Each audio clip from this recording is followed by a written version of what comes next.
Hello everyone. This is a brief video overview explaining some of the benefits of signing up for the free Google Gemini Pro plan for college students.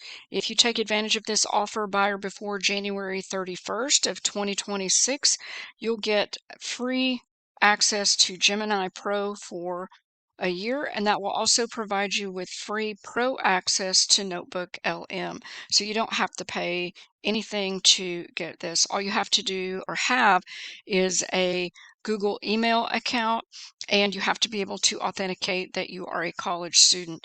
So if you're interested in this, what you would do is you would click on Get Offer, and you would follow the prompts there. If you do, I'm going to show you a couple of the things very quickly that you can do or use Gemini for. Obviously, you can use it for in a lot of ethical and practical ways to support your learning. And there are other use cases as well. I mean, you can use it to summarize content, to create study materials. You can use it as a tutor, as a teacher, as a thought partner, as a feedback giver, as a tutor. And I'm going to be teaching you how to use that, how to prompt, not just Gemini, but AI in general, to elicit really good things from it, and in a way where it's not doing something for you, but it's acting more like a thought partner, a teacher, a tutor, sometimes an assistant, sometimes an intern, but really in supportive ways and in ways that you might get help from a human. You can also do useful things. This is one thing I did for one of my classes. I may do it for the others.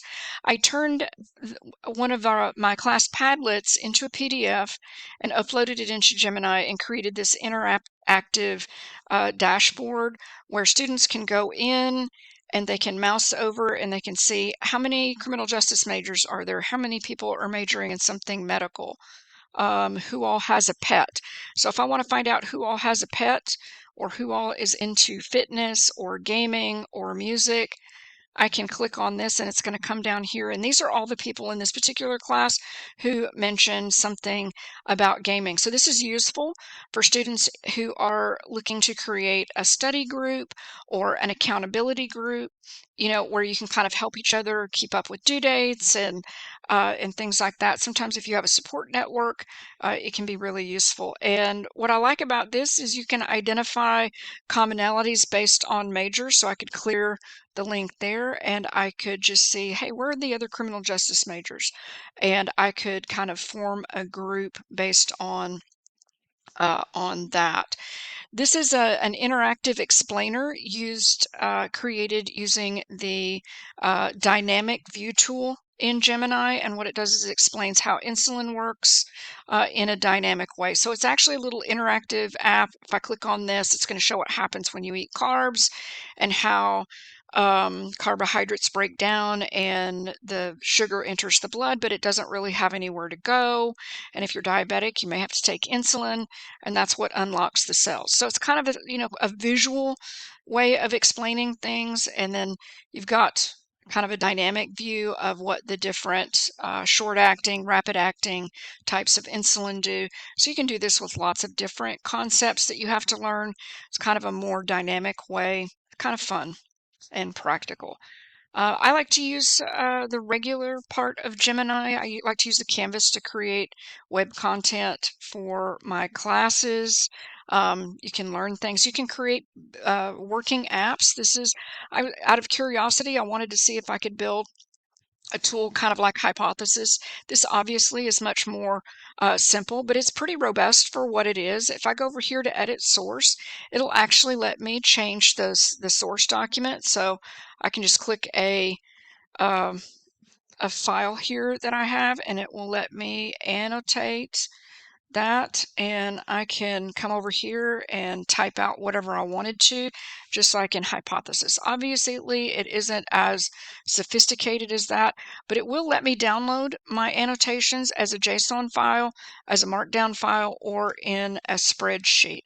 And I had to iterate to get it to do that. But sometimes just curiosity and a willingness to experiment, you can find all kinds of things that you can do. You can create infographics, you can create videos, you can interact with your text content, you can create study materials. There is a guided tool that you can use to learn about different things. It's like a dynamic learning mode, if you will.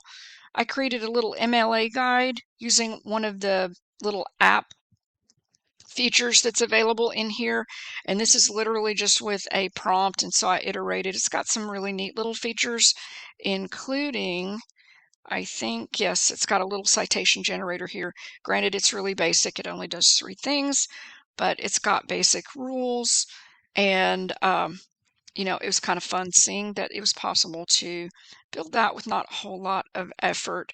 This is an example of a thread where I use the fact that you can pull in. I already pulled it in up here. You can see. Let me see. I need to actually click on this plus button to do that. I pulled in NotebookLM. I pulled in a recipe notebook because one of my biggest headaches of the week is deciding on a meal plan, like what I'm actually going to cook. So I put, I don't know, maybe about 30, 35 recipes in a notebook here. And then I just pulled that in here.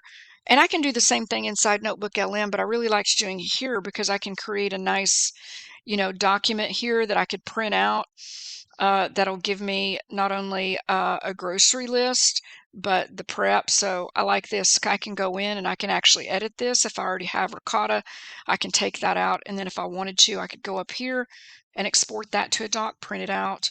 And this is another feature of the Canvas feature. Anything that you pull in and you are working within the Canvas, you can create a web page out of it, an infographic, a quiz, flashcards, audio view, overview, or you could describe your own little app. So this is kind of the low-hanging fruit aspect, really. To me, the greatest superpower of this or any other AI is kind of what happens when you have conversations with it, not to get it to do your work for you, but to sort of elevate your thinking, not by telling you what to think or telling you what to write or whatever, but almost using it in the same way that you would a person that you're talking to, or that you're getting help from, or that you're bouncing ideas off of. So that's it. Let me go back to the main page. I just wanted to make a quick pitch to get you to consider doing this because it's free, and that's a pretty good investment in my view, but you're not required to get a paid account to anything, and this one's just free for a whole year, and so I thought I would share that with you. All right, that's it. That's a wrap. Y'all have a great day, and I'll talk to you soon.